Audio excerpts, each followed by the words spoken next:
Kadar kapital prevzame življenje, to ni več v skladu z naravnimi zakoni in matematično logiko in temu se skušamo ogniti. Tako da za to misel iskrena hvala. In ravno to je to, kar smo naredili in bomo skušali to razširiti in dobesedno uveljaviti.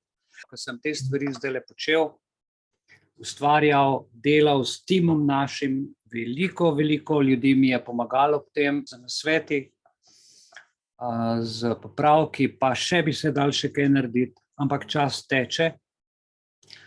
In ker je treba do konca novembra vse stvari postoriti, vse obvestiti, vse dogovore narediti, je časa zelo malo, zato smo pohitrili stvar, zato delamo v tem času, ko se drugi kopljejo, ko so na počitnicah, ko počivajo, mi intenzivno delamo veliko bolj, 2-krat več kot prej v normalnem času skozi leto. In v nekem trenutku meni pride v enem mailu odgovor, da ja, Mihael, ti si en tak zanesenjak.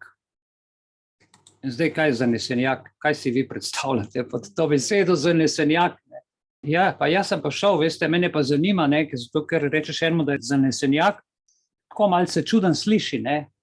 Češ, kaj ti neki sanjaš, sanjače, ne? Ampak ni res, glejte. Zanesenjak je posameznik, ki izžareva iskrico navdušenja. In ko sem to spoznal, sem rekel, pa ta oseba je čist prosvetljena, je našla pravo besedo na pravem koncu.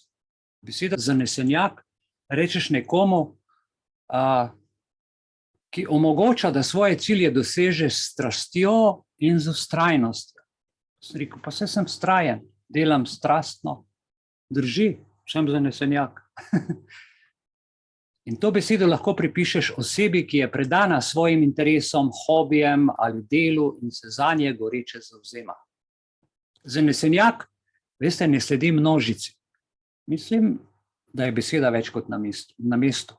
Temveč sledi svojemu notranjemu klicu in poklicu ter si prizadeva, da uresniči svoje sanje in sanje svojih bližnjih, za katere dela. Vse to opisuje beseda zanesenjak. Pa še nekaj. Edinstvena lastnost zanesenjaka je njegova neomajna strast. Ko najde področje, ki ga zanima, se vam poglobi, se van uživi do potankosti. Včasih je lahko zanesenjak tako zatopljen v svoje dejavnosti, da pozabi na čas in okolico. Več kot res. In vnema zanesenjaka in predanost so nalezljivi, veste, kar lahko navdušuje tudi druge ljudi, da sledijo tej resnici, tem sanjam, temu zanesenjaku. Hvala za to ime. Pa še nekaj je, zanesenjaki ne obupajo ob prvih ovirah, tudi če mu vzamejo računalnik, tudi če ga pretepejo, tudi če mu rebra polomijo, tudi če mu kdo karkoli reče. Nasprotno, vidijo izzive kot priložnosti za učenje in rast. Zanesenjakova vztrajnost in močna volja vodi vedno naprej tudi takrat, ko drugi obupajo. Zavestno se zanesenjak odloči, da bo premagal vse težave, ki se pojavijo na njegovi poti ob delu. Vztraja, dokler ne doseže svojega cilja.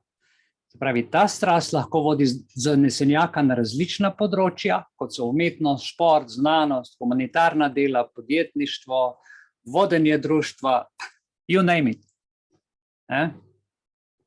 Zanesenjaka motivira, da nenehno izpolnjuje svoje veščine, ki jih postavlja na vrh svojega področja. Za zaključek pomembno je omeniti, ko smo že pri tem zanesenjaškem pojmu, tej nalepki,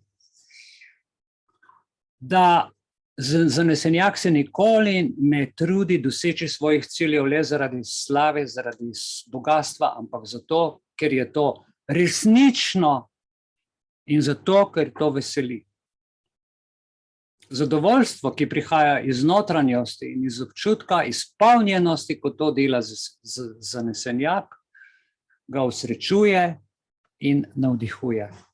Kljub vsem pozitivnim lastnostim pa lahko seveda prinese tudi kdaj izzive, včasih se lahko poglobljeno predanosti zanesenjaki tudi oddalijo od svojih bližnjih, pozabijo na družino, na druge, ampak to ima svojo ceno. Zato je pomembno, da se najde ravnotežje med svojimi strastmi in družbenimi odnosi ter med zdravjem.